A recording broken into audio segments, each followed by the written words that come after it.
Je m'appelle Esther et pendant de longues années, j'ai vécu avec une attente que le temps rendait de plus en plus pesante.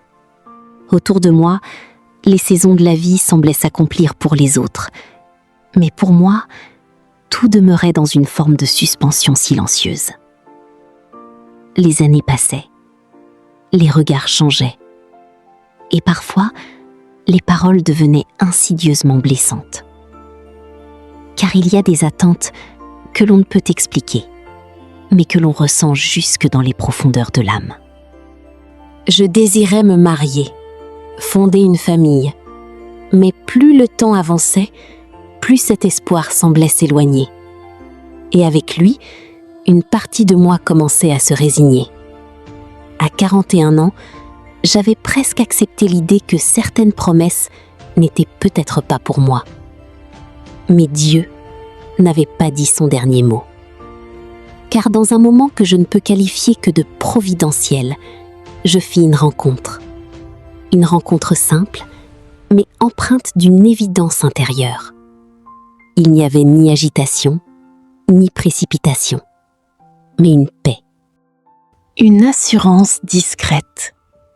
Et peu à peu, ce lien grandit, jusqu'à devenir une union, un mariage, un commencement, là où je pensais qu'il n'y aurait plus rien. Et pourtant, ce n'était que le début. Car quelque temps après, une nouvelle inattendue vint bouleverser notre quotidien. J'étais enceinte. Mais ce que je ne savais pas encore, c'est que cette bénédiction allait dépasser toute mesure humaine. Lors de l'examen, le silence du médecin devint soudain chargé d'émotions. Puis il dit « Ce ne sont pas 1, mais 3. 3.